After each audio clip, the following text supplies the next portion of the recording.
Hi guys, Bolt here. Today I have something exciting for all of you. Slytherin just released some new footage that explains exactly how a deck building works in Broken Arrow and also shows us some amazing in-game footage with camera angles I could only dream of in other RTS games. So I'm quite excited. Now let's quickly dive into the deck building without wasting more time. In the army builder, you select the nation you want to play as, followed by 2 of the specializations that is available. Each specialization will have capabilities that make it unique, but also better in some ways while being less powerful in others, such as the Armored Brigade, which is obviously great when it comes to vehicles, but compared to the Airborne is less powerful when it comes to helicopters and aircraft. The other specializations that I can see here are, I think, Airborne, Support, and Special Forces. So we actually get to have a support deck, which is going to be really interesting to see, but I'm really looking forward to a combination of perhaps Airborne and Special Forces. So after selecting the US Marine Corps and Armored Specialization, you move on to the Army Builder itself, where you can see each category, which are Recon, Infantry, Vehicle, Support, Helicopters, and Airplanes. Now the maximum command points for this army is shown here at the top, while each category also has a maximum. When you drag a unit into a slot, you can add more by clicking the plus icon, which will add to the amount of command points spent in this sector. So you aren't being limited by the amount of card slots you have per category, rather it is the total command point cost that determines how many airplanes you can take. For example, with 2 Harriers and 2 Hornets added to the airplane category, there's only 230 points left to spend in this category. Obviously, you are in one way limited with the amount of planes you can take, but even if you go for 1 plane per card, you will run out of points to spend real quick anyways. So there's quite a lot of freedom here. I don't know why they didn't really make a big point of this, but you can actually add different skins to these airplanes. You can actually adjust the aesthetics of it, which is really cool. Really minor detail that adds nothing to the overall functionality of this unit, but it's just a cool little customization that you can make. On the right side, when you click on a unit, you can see all the statistics and customization options. For example, we see the health of this unit and total fuel, while each weapon has its own stat that tell you what kind of weapon it is, what it can target, the effective range, the damage it does, and most importantly also the supply cost. When you spawn in a unit and let's say only fire half the payload and sell the unit back, you only pay for what you used. So you only end up receiving everything except the cost of the payload. So for example, if a plane costs 300 points and the payload you fire is 150 points, upon reselling this unit after firing the entire payload, you will only receive 150 points. Now the same is true for when using, sidewinders, bombs, rockets, etc, etc. So the amount of depth we have when it comes to even reselling units is quite amazing. Anyways, let's move on to the loadout of this plane. So we can select each pylon and add any of the available weapons to this pylon, which is completely up to the player.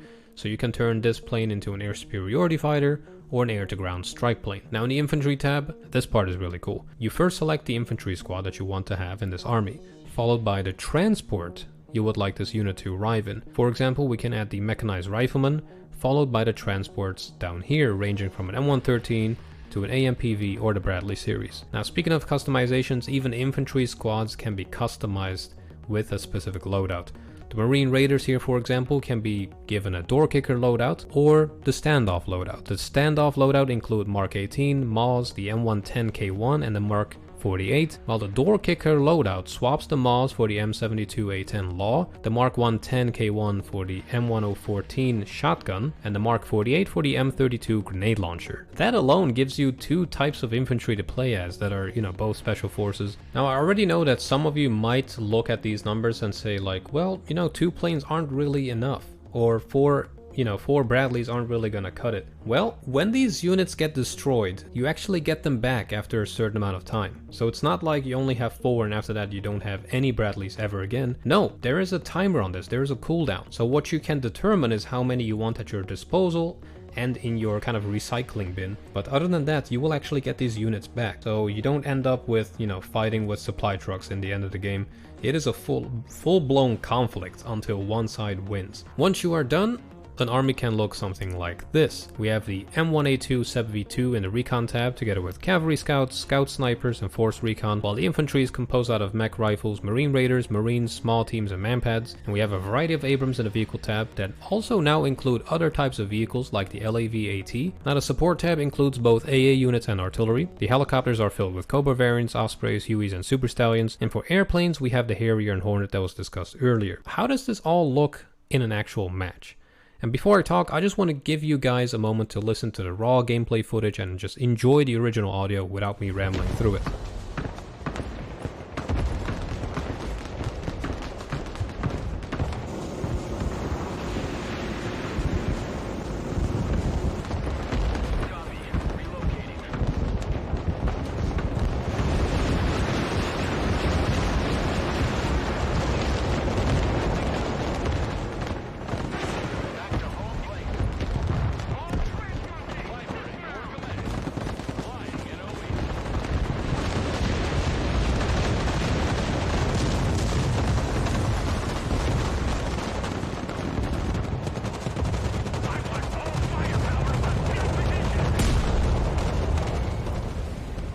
Now that all just looks and sounds wonderful. At first glance, I really like how clean the UI looks. There isn't any unnecessary clutter on the screen, while not taking away any information that might be important for you. There's a nice minimap on the bottom left, while your army can be accessed from a drop-down menu on the top left. One thing I really dig is the flexible camera system that we actually get to use as well. This isn't recorded in their editing programs or anything, it's actual in-game footage that you can also record in the same way. This doesn't just give us a lot of eye candy, but also makes cinematic videos a possibility. Just imagine all of that. Now, in a game that will have nuclear weapons and cruise missiles that can be intercepted by capable anti-air units, by the way, having this extra tool to turn a seemingly simple engagement into an amazing cinematic moment is already going to be great for both replayability and possible movies made by a player base. Other things that you might not know or have forgotten about is that there will be a mission maker in the game that can be fully personalized with custom cutscenes, audio, voice lines, etc, etc. So you can already bet that I will be recreating all World in Conflict campaign missions in Broken Arrow as soon as I get my hands on it. I really can't wait just to go through all those missions, basically rip all the cutscenes out of it, get all the audio out of it,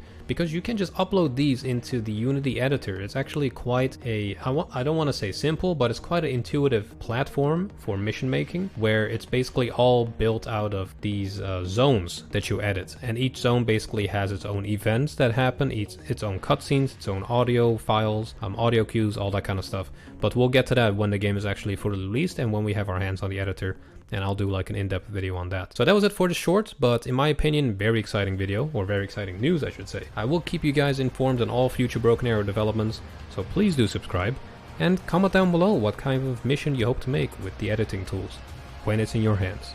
With that said, I hope you enjoyed, and I'll see you in the next one.